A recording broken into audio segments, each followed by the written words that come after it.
You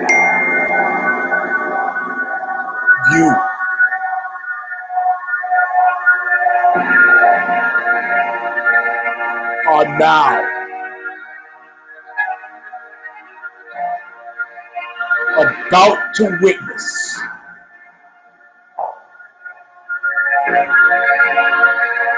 the awesome, crushing, disgustimated might. That's right, disgustimated might of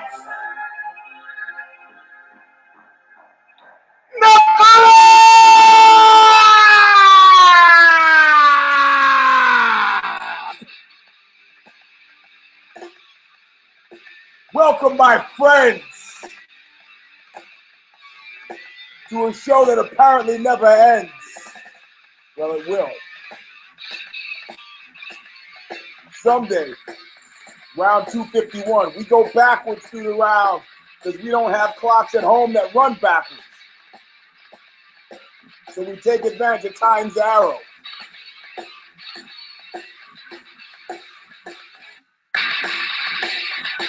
Round number 326, 251, I will be a la flambe, but until then, we're talking about the fight game. And I'm going to say right out from the beginning, if you're an amateur, if you're a tourist, if you're a sometimes watcher, if you're a looky-loo, if you're a rubber-necking motherfucker, not the show for you. Not the show for you at all. Sorry, not out to make friends with the show, not going to happen. I'm disgusted. Like the Beastie Boys said, cold disgusted. Plain out busted. And a bunch of other words that rhyme with stay. But first, the words that sum it all up. Stigmata, calling it a just. I'm on my way back to nowhere. Could not seem so clear. I'm taking a real good look at you. I'm taking a real good look at your face. Being paid back in full, always nothing. All right, listen. It is a rare occasion in which the ball, I'm just jumping in. Sorry. You want some niceties, go to somebody else's show. It is a rare occasion in which the Baldwin and I, what's happening here with the shadows on the face? How about that? Oh, God. When the Baldwin and I agree on anything of any kind of import, but watching his post-fight interview, I can see we're clearly in agreement on something. Listen, I'm not even going to jump into it because you expect me to do that. So I'm going to zag instead of zig, and I'm going to tell you a little story that will send the tourists, the looky-loos, the rubbernecking motherfuckers on their way.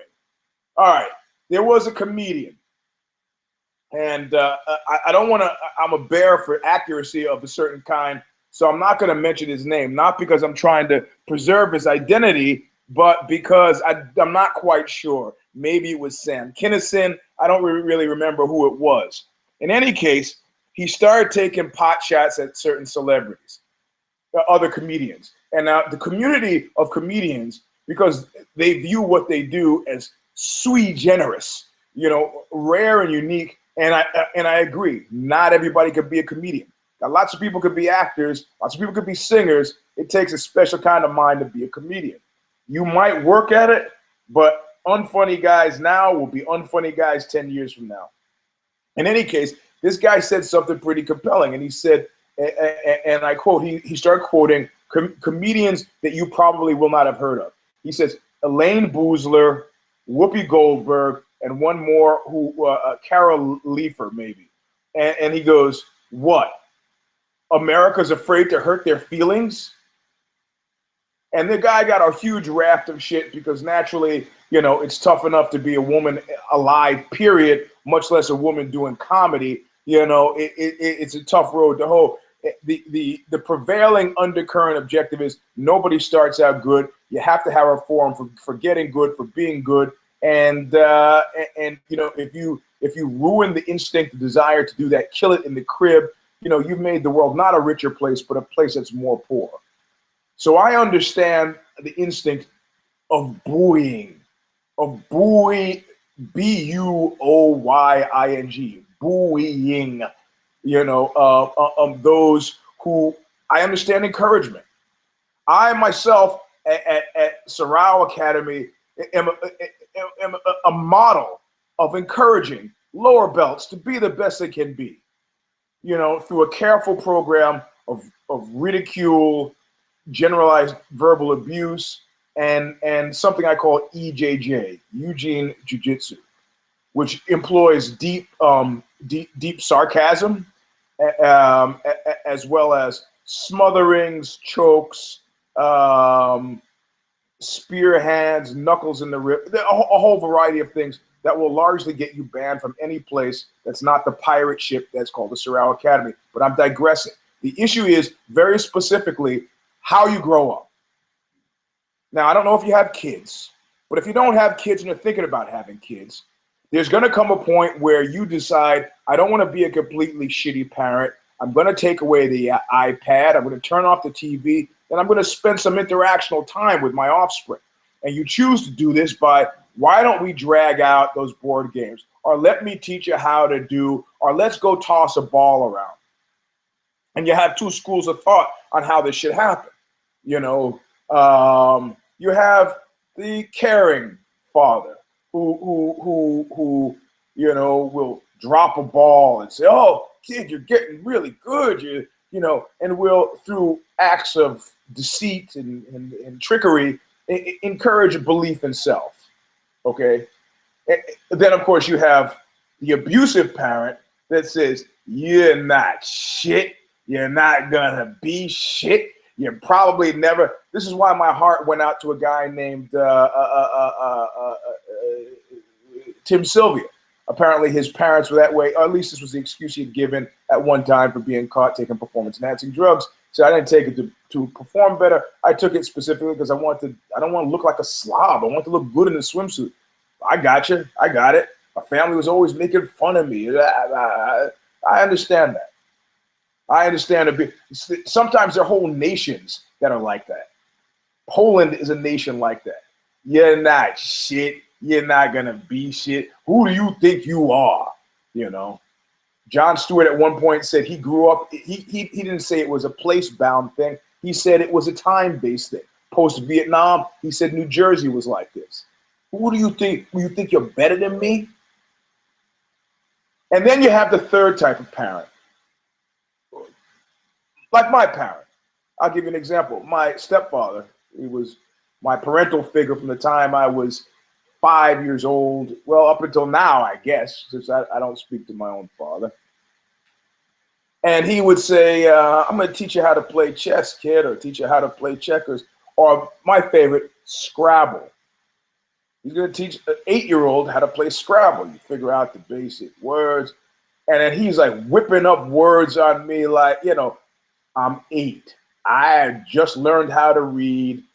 You know, I don't know what paradigmatic means. I don't know anything. I'm 8. Savagely beating me. I would get up and excuse myself and go to the bathroom and cry bitter, bitter tears of competitive loss. Come back, dry my eyes, play another round, get savagely beat. You know, checkers, beaten. Chess, beaten. Blackjack, beaten. Poker, beaten. You know, and at one point, my mother says, "Hey, you know, maybe you could let him win every now and then." And my stepfather, who I love dearly, looked at her and said, "What kind of message would that send? Seriously, what kind of message would that send?" And he wrote a piece about it. He's a writer as well. His name is Ed Newton, and you can look it up. It's on. You go to Google, type in Edmund Newton, New Times, and you can type my name in, Eugene Robinson. It probably comes up. And he talks about having, you know, a moment of guilt at odd point that, you know, that, well, what he didn't mention in the piece is that the guilt came when he saw that he was sharpening a sword that would ultimately come to be used against him.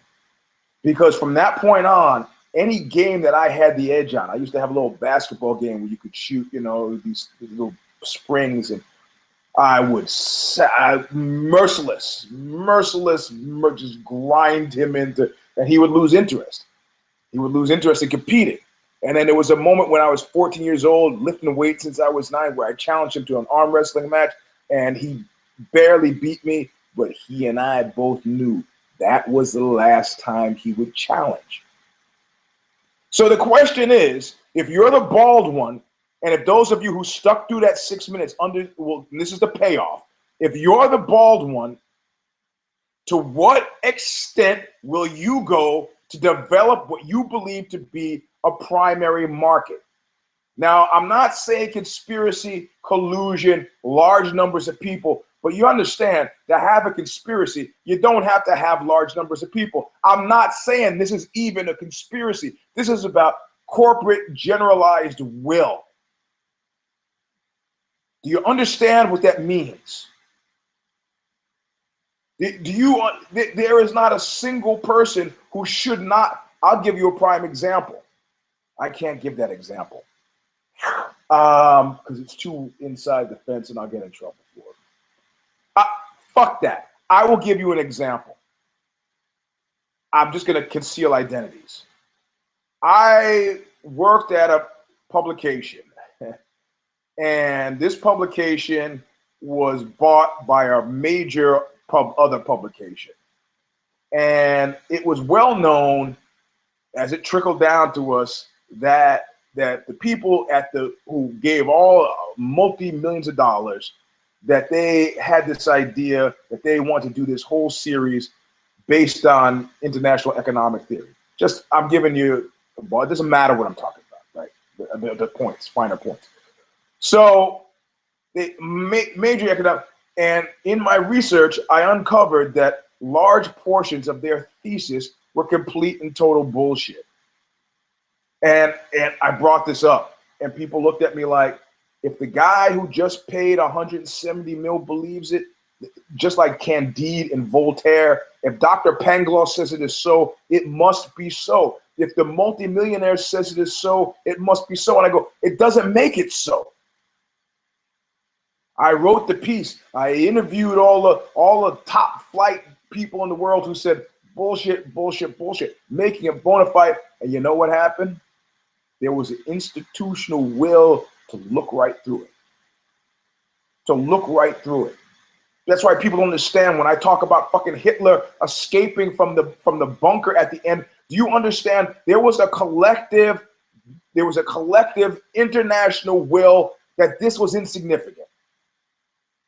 Oh, the Israelis don't feel that way. Bullshit. The Israelis were in the desert fighting for British Palestine, fighting the British, and they had rat lines from fucking Germany through Tel Aviv that actually, in the case of Strange Bedfellows, involved SS guys that they were getting to help them, the Haggadah and the Haganah, the Irgun, the Israeli gangs in the desert, help them fight the Brits. These Hitler, the Eichmann, these were yesterday's men. They weren't about the future. And if Eichmann hadn't have been so aggressive about wanting to be caught, they would have just let him slide. How many, Nuremberg trials, they made the movie about the Nuremberg trials. You know how many Nuremberg trials they actually had? They had like 1 or 2. They were supposed to have hundreds, but 1,500 Nazis ended up in the U.S., under Reinhard Gehlen's Operation Paperclip. It's not a fucking secret. It's not a secret. It's a collective international will based on a generalized understanding of situation. In this instance, how is it possible that, now they're talking about the Brexit, the British exit from the European Union. Britain's a major power. The United Kingdom is a major power. We got that. And they are combat sports fanatics. It's the only place in the world that it's like America without guns. By which I mean, it's the only place in the world where I feel as much personal peril as I do in America. And the only reason I feel greater personal peril in America is because of the guns. A friend of mine who now trains at the London Shoot Fighters was telling me back before he got into Brazilian Jiu-Jitsu, said, yeah, he's having drinks with a guy. They're talking, having a good time. They decide to go outside for smoke and do a line of coke. And they go outside, do a line of coke. And then the guy hits him in the face with the beer mug. I go, what did you say? He goes, nothing. I go, did he try to rob you? No. It's just like a thing, you know? And at the same time we were there, some guy was at the bus stop, got attacked by some guy with an axe. Yeah, in this instance, it was some kind of veneer, like the guy at the bus stop was black or Caribbean, West Indian, and the other guy was white. But you gotta know it's gonna go. It just happens. It's a thing that happens. It just happens. We're cousins. And the propensity for violence is the same. Boxing is huge. Bare knuckle, underground. This guy I mentioned on the Care Don't Care preview. Some guy offered me, he said, you can get $5,000 a fight. I was going to do something like you saw in Snatch or whatever that movie was, the underground boxing thing. Wigan, Billy Riley snake bit in Wigan, England, home of catch wrestling. Marcus of Queensberry, a storied fucking tradition of combat sports, as well as an imperial history that involves conquering huge swathes of the rest of the world. We got it. And yet, MMA is viewed like Jim Lampley, who I tried to interview for the Fight Book, or did interview for the Fight Book, Fighter, Everything Everyone Done by Asking, but afraid you get asked for asking, my book right here. And he was like, I look at MMA and I feel like it's like people speaking fake Asian languages. Like it makes about as much sense, and it's just as insulting to me as a guy who thinks he's speaking Chinese but is really just going ching chong tolly wong. It's bullshit. This is Jim Lampley talking about MMA, and largely I feel like there's not a wrestling tradition. If you go to whatever high school is, the school you go to between the ages of 14 and 18, not really wrestling teams. I interviewed friend of Knuckle Up, Dan Hardy, who's a commentator on his UFC Fight Night, Bisping and Silva. Love Dan Hardy. There were a couple other guys here. The color commentator, man, I thought I was going to miss Goldberg, but this guy actually knew a lot. Introduced me to stuff. New stuff. I guess he had done his research. He was good. And then suddenly at the end, up pops John Anik. Bing! Like the player-hating fairy. Bing! Except he wasn't player or hating, or he's just there. Just popped up. I didn't expect it. And there he was, John Anik at the end. And and Dan Hardy outs himself. He goes, "Hey, I'm a big Michael Bisping fan. We used to train together. We used to come up together." And I understand that. I understand that Bisping had been today's man at a certain point. The Baldwin had come to this conclusion. We have to build up. We have to build up the UK. We have to, and to do that, we need names. We need to get people emotionally involved, and we gotta. And then the institutional will kicks in. And when the institutional will kicks in, everybody falls in line. They don't know they're falling in line, but the jungle requires that you fall in line, or have compelling reasons for things to go some other way. What is a compelling reason? Well, you say, Key Bono, who benefits? Like Anton LaVey from the Church of Satan, you say, get a question, follow the money. Who benefits? In this instance, this is a crazy thing. It's like nobody. I mean, in a general way. So now that I've given you a preamble, those of you smart enough to get it, this is not super sophisticated stuff. The preamble, let's go through the night of bullshit. And there were a lot of don't cares on this card, but I watched every single freaking fight, and it took forever, goddamn forever. Why? I don't know. The Fight Pass thing, if you can figure out the little toolbar about how things are supposed to go, let me know. But all right, so David Taymor and Martin Svensson.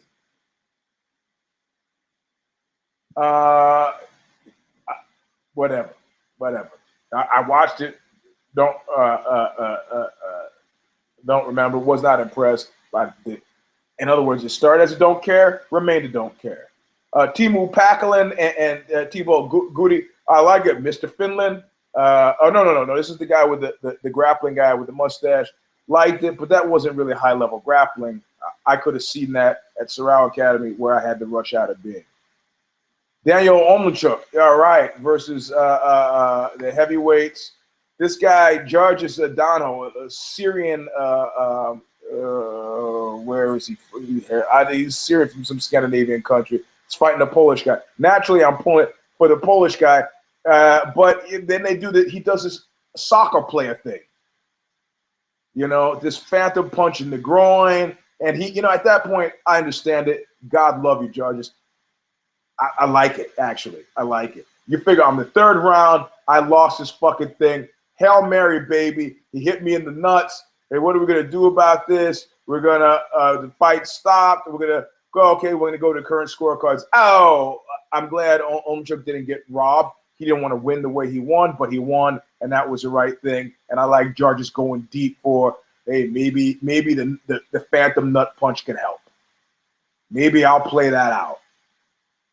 Is this a fight I want to see? I don't want to. It's like there was a point, if you take LSD, if you had taken LSD, there's a point. It's a drug that's good for a certain period of time. You can't make a lifestyle out of it. I went out dancing last night, and there's some guy in the go-go cage. How he fucking got in the go-go cage, I don't know. Cowboy boots, bell bottoms, a sign with astrological designs on it in shades. And his dance move is this. LSD is good for a very short period of time. And there's a point where your receptors, like with steroids, your muscle receptor sites max out, and it's just not doing any good anymore. I look at MMA like a drug. And if I'm sitting there just going, just watching the fight, I'm in a bad mood. It's an ineffective drug. There are no high highs for me, and probably a lot of low lows about to come down the pipe. So I'm redeemed. So Norman Park and Rustam Kabla, blah, blah, blah, blah. Now, this was a good fight. I'm excited about this fight. More specifically, I'm excited because I picked Kabalov. And maybe even, I don't know, the guy there's Omar who's tracking. I think Kid Nate may have picked, no, in this one, he didn't pick Park. He picked Kabalov as well. So now I'm psyched up again. We go Krzysztof Jotko, another poll against Bradley Scott. I'm sort of excited about this, but I still feel largely like I'm watching a fight, and Jotko wins. Now I'm okay.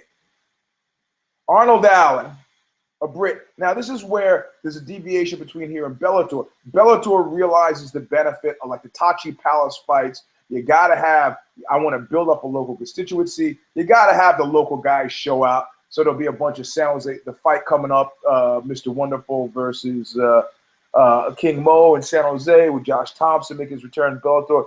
On the undercard fight, there's going to be a lot of local San Jose guys and guys like, I can sit there and play Sudoku, and then all I have to hear is, from San Jose versus Johnny Johnson from Arizona. And I can tell you, Johnny Johnson's not winning that fucking fight. That's not the idea. That's not the plan. The institutional will is not for that, because that's not what people are coming for. There was a period, counterintuitive period, where the cinema in America did that. Starting in my mind with the loneliness of the long distance runner, the American psyche was like, well, how could you just not, you almost won and you chose not to win at the end. Spoiler alert, sorry. How could you? Doesn't make sense. Well, what makes sense is everybody likes the happy ending. So Allen comes in against Yalcin Meza, and I'm sure I'm mispronouncing that. And I know everybody called it for Allen, and I say Allen wins, but I don't say Allen wins a unanimous decision. I see he wins a split decision. But in literary terms, we call this foreshadowing.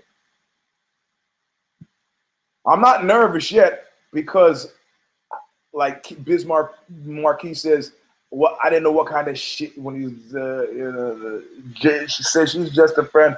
I didn't know what kind of shit was in store for me. Scott Askham and Chris Dempsey. Chris Dempsey got murked. First round KO punch and head kick. Oh, Leonardo DiCaprio wins Best Actor after being Susan Lucci of the Academy Awards forever. Let me get this straight. Dude's 41 years old, dates supermodels, is a multimillionaire. What do you get the guy who's got everything? I guess this was the thing that he needed to have, and now he's got it. You know, he's a phenomenal actor. I'm not taking it away from the guy, but that ties into what we're talking about. So Scott Askham and Chris Dempsey, you know, I'm not saying that this was a fix. That's not what I'm saying. And I know you expect me to say, I'm not saying that this is a fix, and then I go say it's a fix. That's not the point I'm trying to make. What I'm going to say is, if it's Scott Askham and Chris Hu, that's what your issue is. But I don't care. Scott Askham, local guy, you know, Chris Dempsey from Arizona. All right. It was a legitimate win. It was a legitimate win. But now 2 in a row, I'm starting to, and I'm hearing stuff from Dan Hardy like, and the crowd here in London at the O2 is wild. They're fired up. Oh, really? Fired up, huh? That's a surprise. Davey Grant versus Marlon Vera. You know, Davey Grant, my goodness, wins a unanimous decision over This was deserved. I mean, even though toward the end, Vera fought back and valiantly seemed like they was going to change it. Okay, Mike Wilkinson and Makwan Americani, Mr. Finland. This was a great fight. As a grappler perspective, it was a great unanimous decision. I don't feel anything weird about this. And now we get to Brad Pickett and Francisco Rivera. Now, I've done a survey of people scoring that. A lot of people scored it, and this is by the preponderance of people whose picks I could find online. The first round for Rivera, 75% picked the second round for Rivera, 25% picked Pickett. At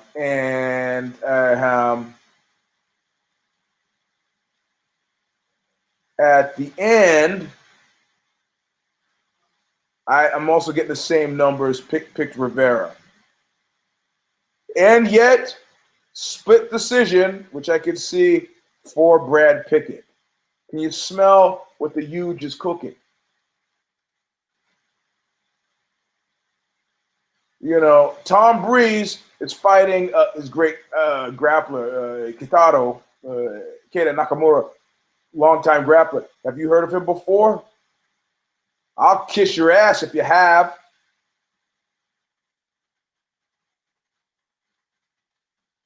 You know, unanimous decision. I'm not seeing it. I'm not really seeing it. Tom Breeze was disgusted with himself post facto. He said so in the cage. Really disappointed with his performance, shaking his head, looking down at the ground, and the British crowd goes wild.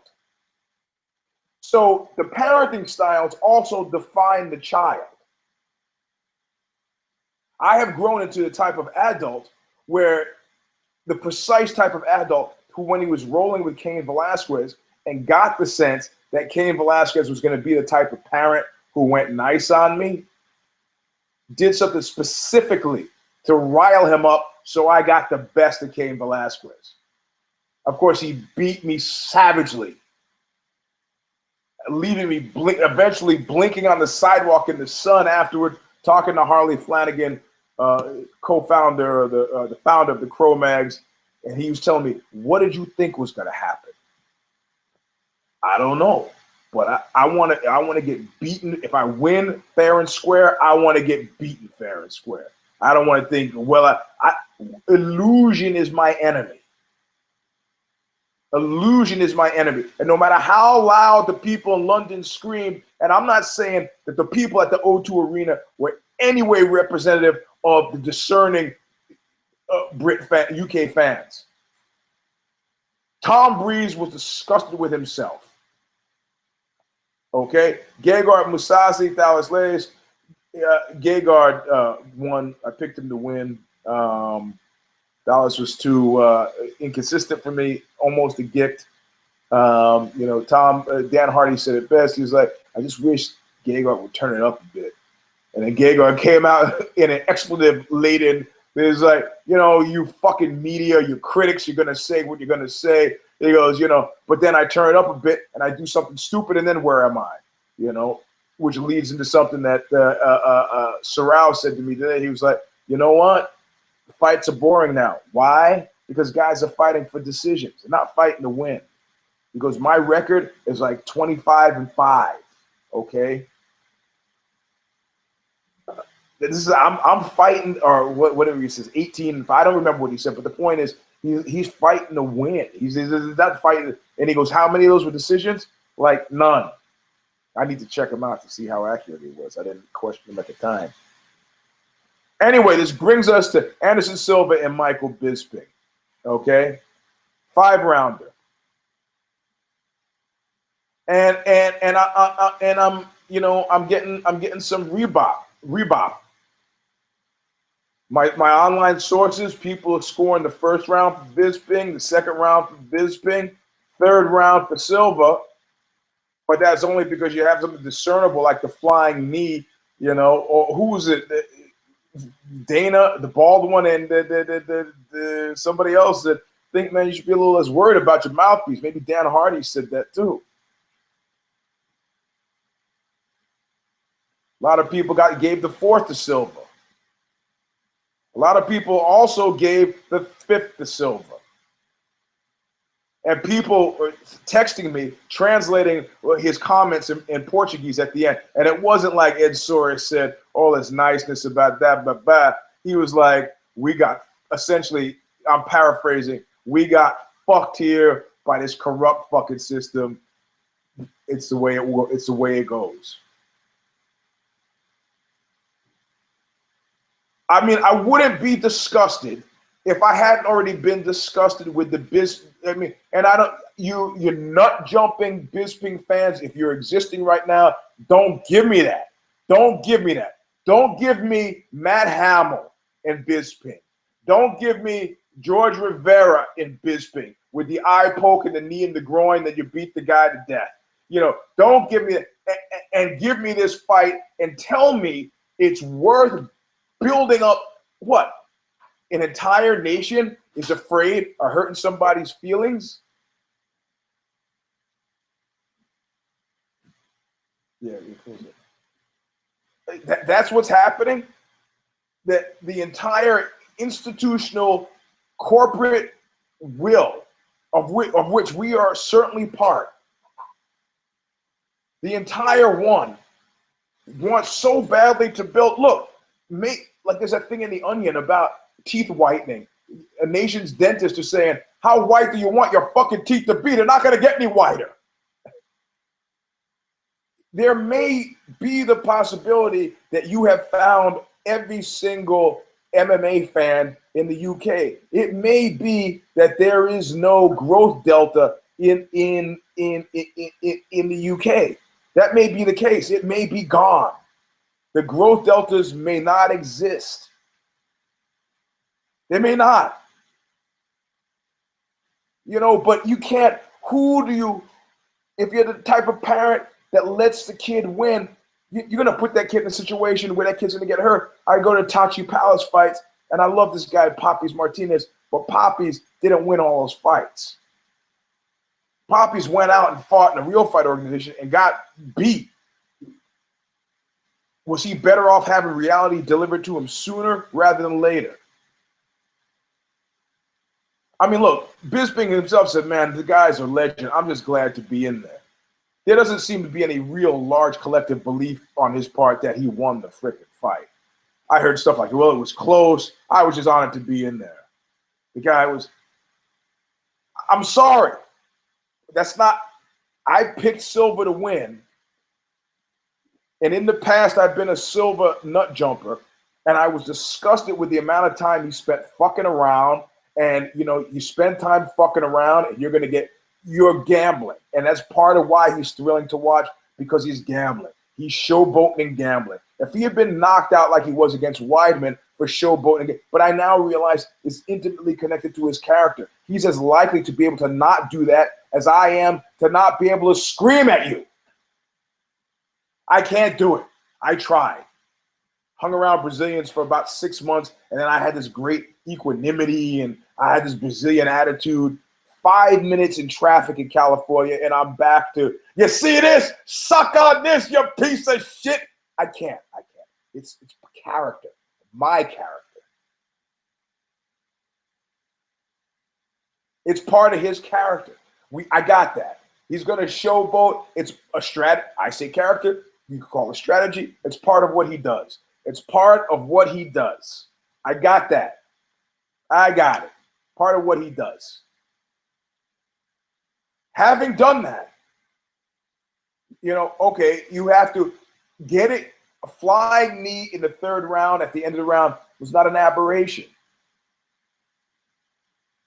So you got to give that round to him. There's this confusion about whether the fight was stopped, and he's celebrating. And then Dan Hart said, well, he had an adrenaline dump after because he thought he won. And maybe that's why. Does anybody have any doubt that if the fight continued, Brazilian style, no time limit, 90-minute fights like they used to do, that Silva, even with the showboating, and I'm not even going to go to the card, well, look at one guy's face and be like, that guy, no, it's not about that. You know how I know? I know because when he won, there were cheers, and then it got really quiet. And yes, he got down as, Silva was a good sportsman apparently until he was talking Portuguese, and he got down on his knees and bowed, and, it's not about you, it's the system. I left it to the judges, it's my blah, blah, blah, blah, blah. Quiet. People cheered, good sportsman. You've just been hand jobbed. Are you enjoying it? It's like these guys that go to prostitutes and say shit to, like, she really likes me. You know how you know if the prostitute really likes you? If she stops charging you. That's how you know. I mean, if Cain Velasquez had let me beat him, if Cain Velasquez had let me beat him, and I'm leaving out there, if I had a scintilla of doubt that it wasn't the best Cain Velasquez, that he was dogging it, that he did, in fact, let me beat him, I couldn't live with myself. I would probably quit.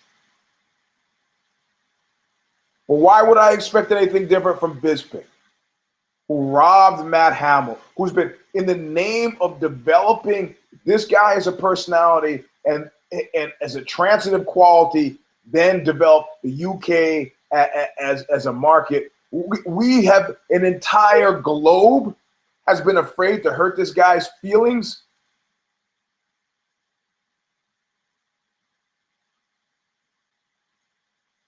I mean, yeah, okay, he's gotten.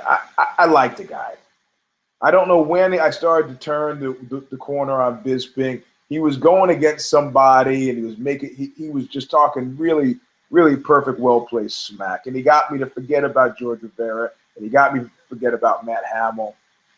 And then he was training with Quentin Rampage Jackson, who I like. And I was like, you know what? In his position, I'd probably do the same. And I continue to say that. In his position, I would do exactly the same thing. I'm not blaming Bisping. I am not blaming Bisping. I'm not even blaming the bald one who said in the post-fight interview, I'm calling this. I thought Anderson won. Called it right out. Frick it. Fuck it. This is what I think. Anderson won. So I'm not blaming the bald one. I'm not blaming Bisping. I have a little bit of blame for Anderson Silva for fucking around and clowning, but I understand that's part of his character. It's a strategy, a technique, intimately related to who he is. I got a big lion's share of blame for the judges, but the judges are the medium. They're the demiurge. Demiurge used to be these demons that would carry messages between the gods and humans. And the message that's being carried is, we want the UK as a market. So I'm going to give Anderson Silva 5% of the blame. I'm going to give none to Bisping. I'm going to give none to the bald one. So Anderson Silva's got 5%. I'm going to give the judges 80%. But the 15% that I am reserving for blaming this fiasco, I am going to blame the casual fan, because the casual fan, where the growth deltas are, and the casual fan, the UFC is not for me. And if you're watching, it is not for you. We are hardcore fans. Probably we train, we're consuming this stuff, we're thinking about this stuff, we got these guys on our Twitter feeds. We are not the casual fan. They don't make money off us. We've already decided Reebok gear is shit. We're not buying it. No matter what Reebok does, unless it comes to our houses, and massages our genitalia and then throws big buckets of cash in our faces, we're not going to be swayed. We're not active seekers. We're in for a penny and a pound. The growth deltas are the casual fans. That's why we're still talking about CM Punk. That's why Dada 5000 is fighting. That's why Nate Diaz is fighting Conor McGee. And a lot of things that the institutional will does expressly for that growth delta. The growth delta being the change in viewership that will only come from a growing audience. Some of that benefits us. Now, you guys, some of you commenters, you guys tweeting me about how upset you are about the Nate Diaz pick. I'm balls out for the Nate Diaz pick. The Nate Diaz pick is it's genius. It is a genius pick, and I will brook with no dissension on this. Who was it going to be? Cerrone? No. That guy's the Mary Lou Retton of MMA. Every time I turn out, he's like, what does that guy say? He's on TV more than Duke. Basketball coach. Oh, and he says, I'm on TV more than Leave It to Beaver, is what he says. Oh, somebody said, well, what about, Ferguson or these other, come on, just stop it. You're resisting because you think Nate's going to go out there and get hurt. He's not going to get hurt. Josh Thompson almost hurt him. But this is not Conor McGee. This is a great fight. You can see, because Conor's stock and trade is crawling inside these guys' heads, and there's none of that. There's none of that. He's like, yeah, I don't give a fuck about it. I don't give a fuck, And he says, I don't give a fuck about it. I don't give a fuck about it. Oh, really? Why do you carry it everywhere you go then? Oh, one for Nate. Fuck you, motherfucker. Fuck yeah, And he's sitting there, and for the first time, Conor's off his game because he realizes, he goes, maybe he's smarter, more attractive, and less street. Maybe he is, the balloon animals in one hand, gang signs with the other. I'll fight you a little bit, but it's just not getting in there. And you could see him kind of like realize it wasn't getting in there. The press conference and try to regroup. He's like kind of trying to regroup, like, shit. And you can see that that's not working. And the genius of McGee is he's recalibrating as you go. You know how I saw this? As he's walking to the truck outside, through the vomitorium, which is what you call the escape hatch from the stadium, wherever the press conference was. The TMZ guy who gets on his nerves was there. The TMZ guy said, don't you think calling him a cholo was a little pejorative or kind of racist? He goes, you're a fucking idiot. And as he closes in on the SUV that he's about to hop into, you see a clutch of fans over to his side. Apparently, some of them seeming to be Latino. And McGregor is about to bolt inside the dark innards of this SUV. At the last second, you can see him. It's like Terminator, man, recalculating. PR zoom, and he goes over and he's signing autographs to let. I don't know if those guys are Latino or not. They could be Iranian for all I know. But I thought this is the genius of a McG. Yeah, I understand. You think that Nate's not getting hurt. This is the big money deal. And if he loses, it sets it up for a great fight. You know, RDA can do all he wants.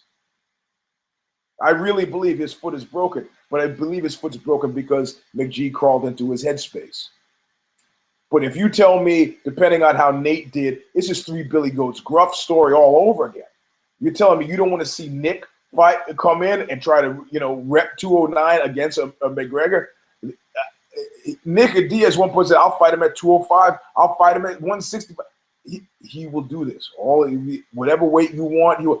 He's a tall guy. Met him in person. He's actually tall. I go, yeah, skin, string bean. I'm not fucking with Nick Diaz.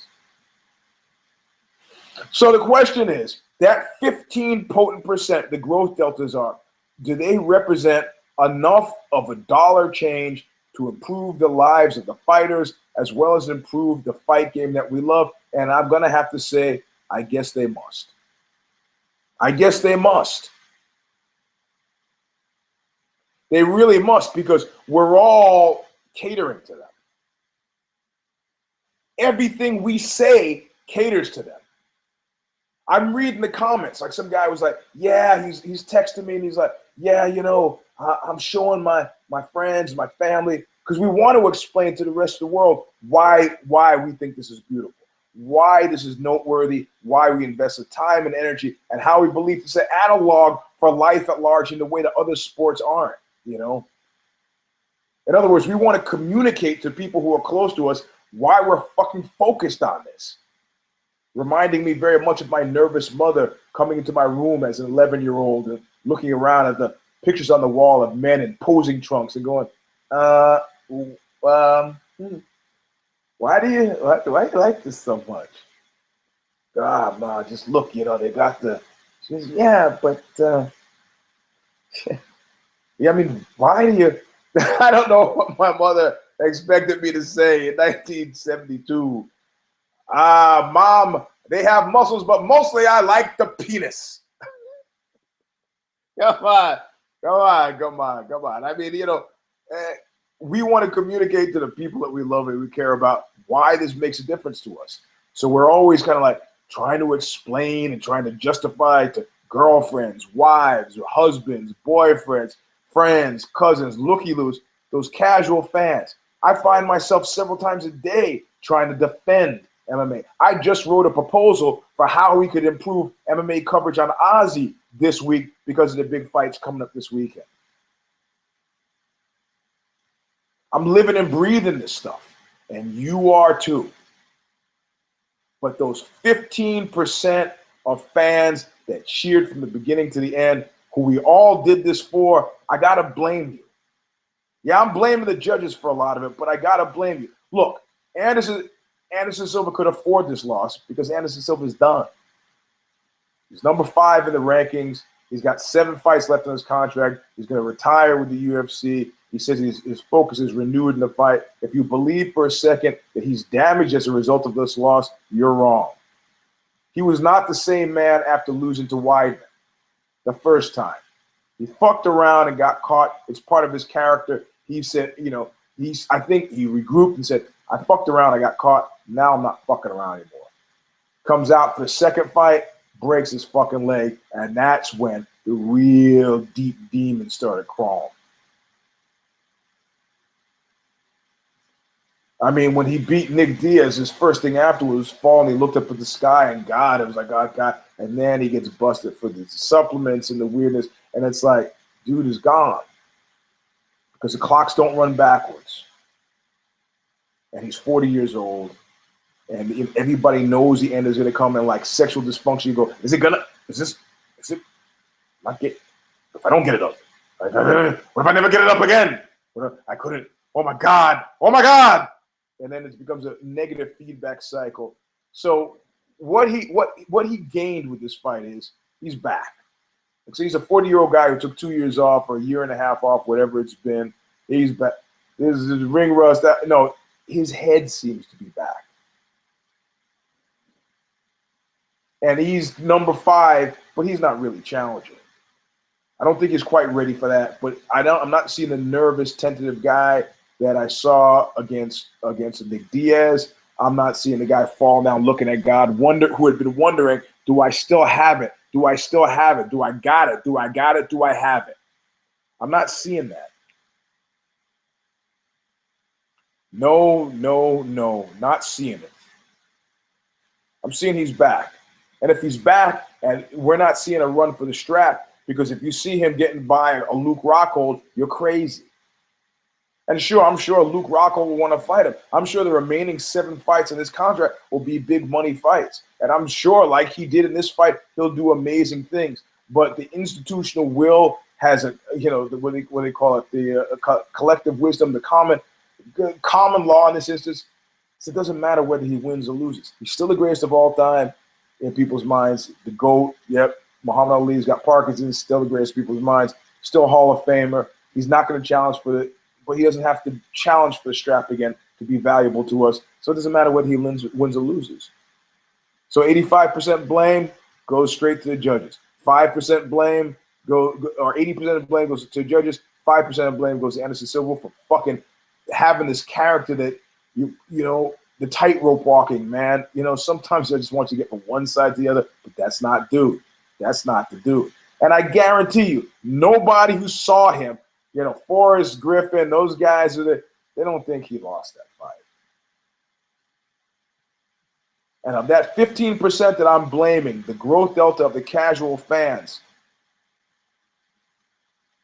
10% of you maybe have a strong suspicion was like, well, I guess he could have won. Actually, I don't know anything about the sport. I'm just glad the guy from the UK won because I'm from the UK. So the 5% of those are the ones who really believe that what I'm saying right now is a load of shit. These are people I cannot talk to.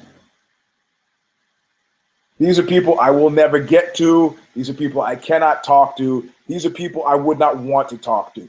These are the same people that, based on little or no information or research, are willing to swallow all kinds of slop. Like Hitler died in the bunker or whatever. You know what I mean. But I'm not contesting any of this. If you ask me the second in the comments, do not, Eugene, are you saying that Michael Bisping didn't win? No, I'm telling you, Michael Bisping won. How do I know he won? Because the judges said he won. On Sherdog right now, you go down, he won. MMA fighting, he won. We got it. He won. Everybody says he won.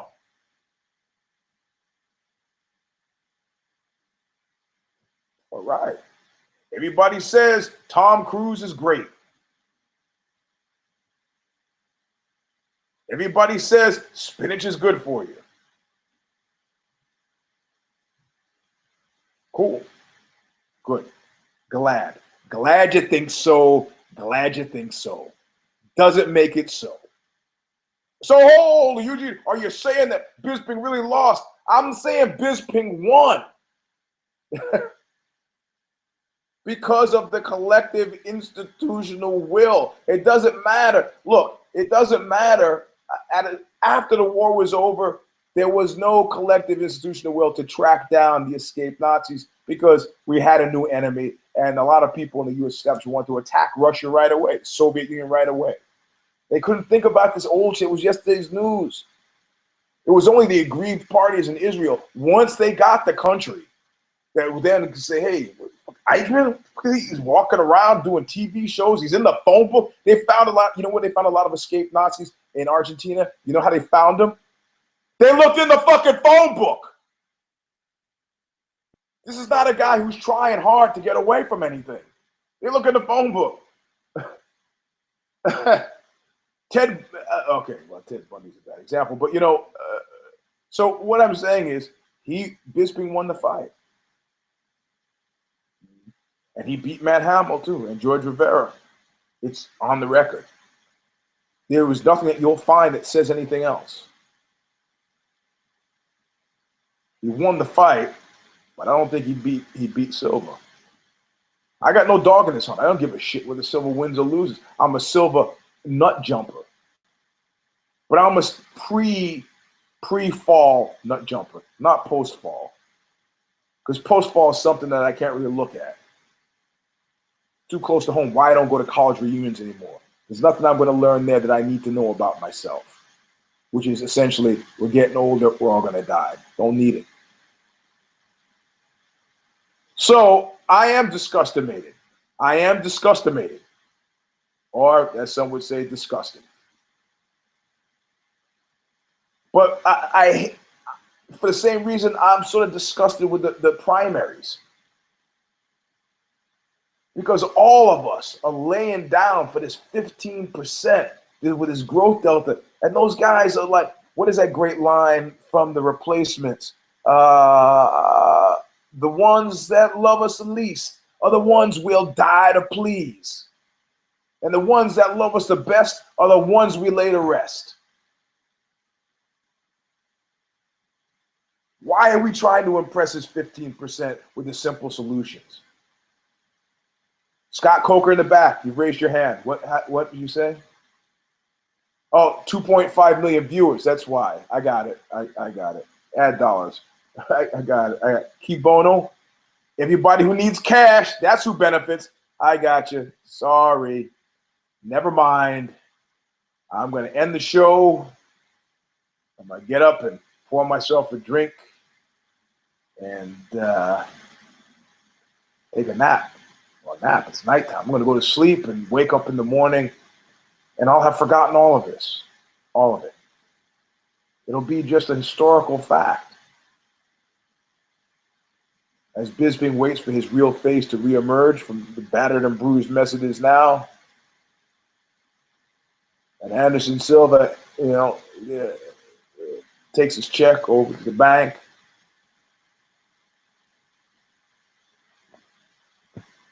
And we all think about next week with Holly Holm and Miesha Tate and Connor McGee and Nate Diaz.